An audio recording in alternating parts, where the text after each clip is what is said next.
Official maps absolutely affect the way we think about the world. Even the way I start to navigate cities is being affected by how official maps are given to us. Maps are absolutely tools of power. Vous imaginez peut-être qu'une carte comme celle de Google Maps ou d'une autre application n'a qu'un seul but, nous guider d'un point A à un point B. Résultat, on développe une approche purement utilitaire à l'espace. Ce qu'on oublie souvent, c'est que ces cartes, que l'on considère comme des outils neutres, ne le sont pas vraiment. Elles ignorent notamment les dynamiques de domination raciale qui structurent nos lieux de vie, les enjeux écologiques cachés dans certains espaces, ou encore nos questionnements intérieurs.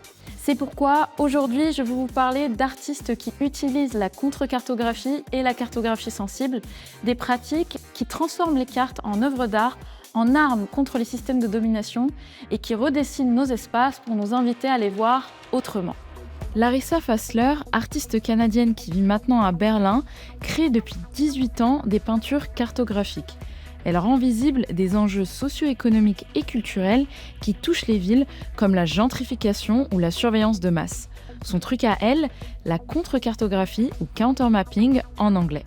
The term countermapping I use because I include things in my maps that one would not normally include. So I include the individual, I include individual experience in places, I include the mundane and the banal. Pour voir comment une contre-cartographie prend vie, j'ai décidé de retourner avec elle sur le lieu d'une de ses créations réalisée à Paris en 2014, dans un endroit toujours en effervescence, la gare du Nord.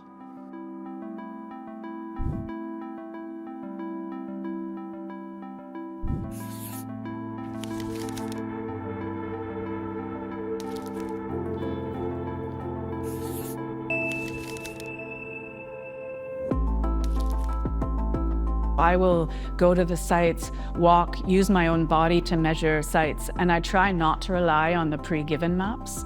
So it's counting footsteps, it's measuring heights of spaces with my own body, and in a way actually forcing the map to come from me instead of the pre-given is a way that I also consider it counter-mapping. So part of the mapping was, there's all sorts of different layers, but one layer was mapping all the cameras in the Gare du Nord and in what kind of angles they point. Also to feel how much we are under surveillance in these kind of spaces. There's another layer where I mapped how the police, because there's a police station right here, how the police will move through the station and where they group. So also thinking about control and security. I have my count of how people are using the turnstiles and moving through. And then I'm also noting, again, kind of who's using the station, what people look like, what they're wearing, what the diversity of this train station is. La carte peinture de la gare du Nord fait apparaître une donnée qu'on inclut peu dans les représentations de la France selon Larissa, l'origine ethnique des passants.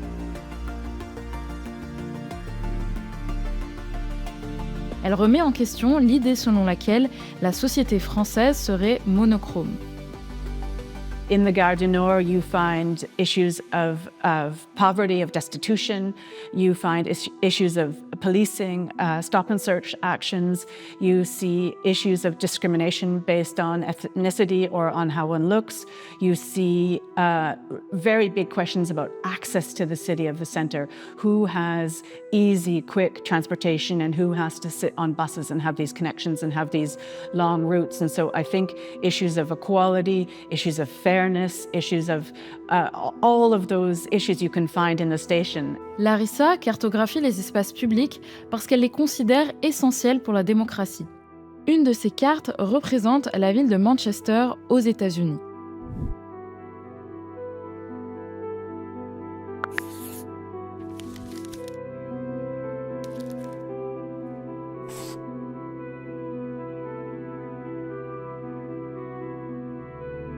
Là-bas, la culture de la voiture, la crise des opioïdes et le manque d'espace public forcent les plus vulnérables à se réfugier dans les parkings, vivant ainsi en marge de la ville, ce qui aggrave leur situation. Selon elle, ce sont les lieux où on se croise, comme les grandes places publiques, qui renforcent le sentiment de communauté et réduisent les inégalités. Les cartographies de Larissa alertent les citadins sur les phénomènes qui transforment leur ville insidieusement.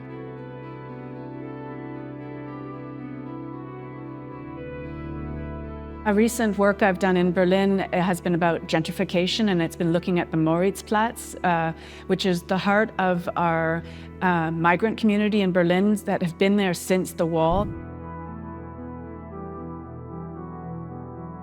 In the north of that neighborhood is where the former wall used to go through, and so you've got the trauma of the divided city and you've got a trauma of east and west, and therefore that terrain, as new development and new money comes into the city, those sites are wanted.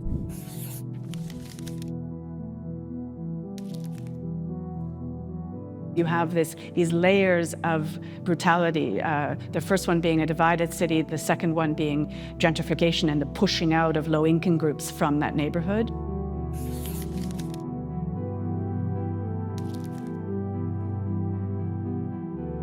And so my mapping attempts to take these two levels. I like this individual, personal experience of moving in the city, and onto map the giant systems that affect all of that, whether that be economy, movement of money, history in reference to the Berlin Wall. And so I'm trying to map the invisible and make it visible.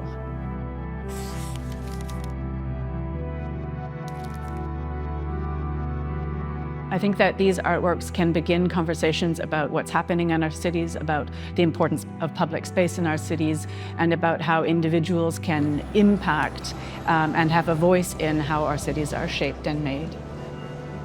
La contre-cartographie, c'est donc une pratique radicale qui délaisse les cartes conventionnelles pour représenter les revendications politiques des groupes marginalisés et leur donner forme dans l'espace public. En 1988, l'une de ses pionnières, Gwendolyn Warren, crée une carte des bébés mordus par les rats dans sa ville natale, Détroit, où les quartiers populaires sont totalement infestés. Mais il y a d'autres moyens de cartographier notre vécu ou l'expérience des lieux qu'on occupe.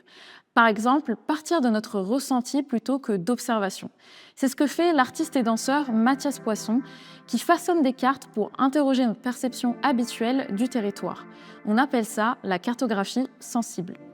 Il y a quelque chose autour de ça d'important pour moi à nommer et que je retrouve dans ce que certains philosophes appellent aujourd'hui la crise du sensible, que nous traversons tous et toutes dans notre époque, qui n'est plus sensible au vivant. Comment en fait notre société a fermé sa sensibilité pour pouvoir agir dessus.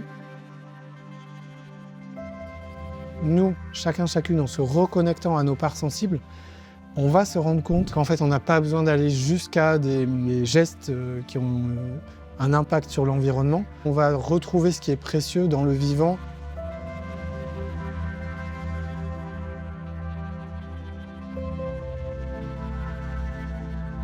Moi, je dessine mes cartes comme ça vient. Je déforme les échelles, j'agrandis, je rétrécis. Des fois, j'oublie des morceaux. Et mon objectif n'est pas de faire une vraie carte scientifique, géométriquement juste. Mon objectif, c'est au contraire de donner toute la place au sensible. Et parfois, le sensible, il déforme la réalité. On le sait tous. Quelque chose qui nous touche, on le grossit. Quelque chose qui nous ennuie, on va souvent le diminuer. Et surtout, je vais pouvoir dedans mélanger du dessin, des mots, du vide. Et comme ça, créer des espaces où je vais pouvoir faire entendre des visions, des mots, des images. Par exemple, dans sa carte Quartier de Peine à Marseille, il fait un parallèle entre le corps et l'espace urbain. Il représente veines, artères et cœurs au milieu de tabacs fermés et d'autoroutes qui fragmentent le quartier Saint-Antoine, illustrant que chaque transformation urbaine n'impacte pas seulement le béton, mais aussi des vies humaines. J'ai fait beaucoup d'exploration où quelque part je m'effaçais un peu de moi et je venais rencontrer, étudier, regarder, dessiner ce qui se passe dans ces lieux.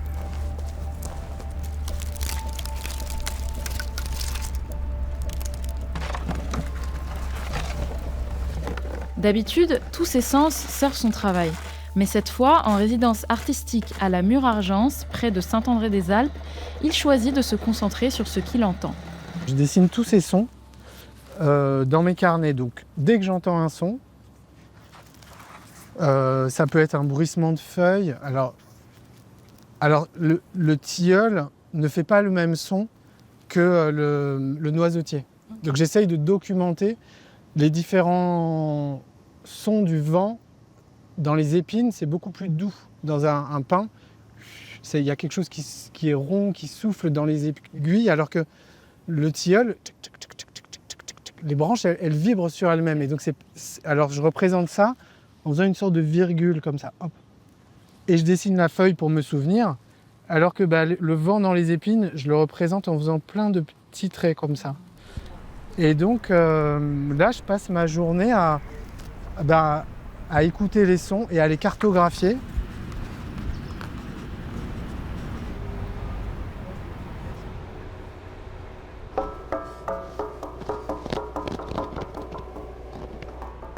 Sa pratique l'amène à s'intéresser à la présence d'objets qui ne nous interpellent pas toujours. Et c'est justement en se frottant à eux qu'il se demande ce qu'ils font là. Mathias m'a emmené dans un lieu d'extraction de minerais destiné à la construction. Une information qui pourrait bien apparaître sur sa future cartographie de ce territoire. Et c'est vrai que pour moi, c'est très important d'avoir les infos aussi politiques, environnementales, pour comprendre tout ce qui se joue. Mais pourquoi il y a des pelleteuses, pourquoi il y a des tris de déchets, pourquoi et comment on nettoie l'eau usée. Ces questions de société, elles sont fondamentales. Récemment, là, depuis quelques années, la cartographie est de plus en plus un espace pour raconter mes profondeurs intérieures, mes pensées, mes sensations, mes émotions. Et donc, j'utilise la cartographie pour faire des récits de transformation et des récits de vie plus personnels que cela a été.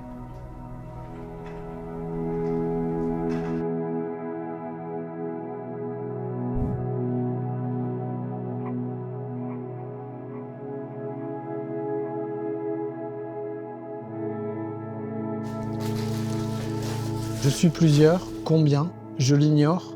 Toutes sont mes parties, une vaste compagnie.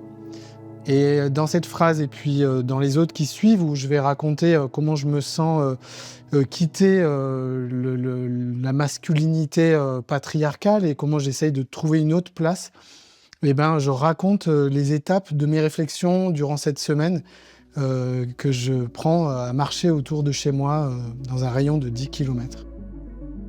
On a une culture qui nous oblige à canaliser nos sensibilités et à les faire s'exprimer que dans des petits espaces très délimités pour qu'on puisse le reste du temps travailler et assurer et gérer notre existence.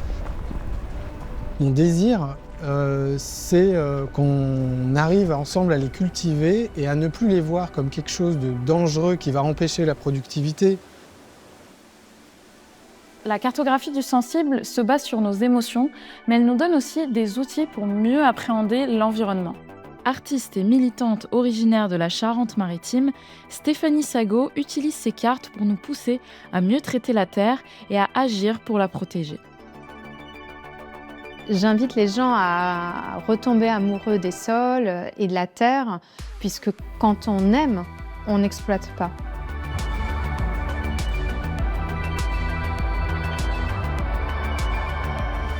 Les cartes peintures de Stéphanie s'inspirent de la carte de tendre de Madeleine de Scudéry. Au XVIIe siècle, cette femme de lettres créa une sorte de guide pour séduire une femme en évitant les red flags.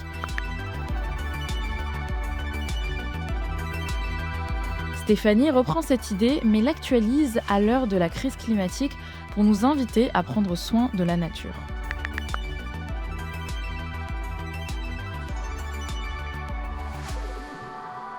Il me semble que c'est nécessaire à différents niveaux, déjà de réinjecter une forme d'éco-sensibilité amoureuse et de retomber amoureux de notre environnement et du vivant, à une époque où on a pu en être aussi déconnecté suite aux dominations qui sont celles du patriarcat, qui sont celles du capitalisme, qu'on retrouve notamment dans l'agriculture sous les termes d'exploitants agricoles. Il y a vraiment l'idée d'utiliser l'environnement et la nature dont on serait détaché, ce qui me semble totalement faux.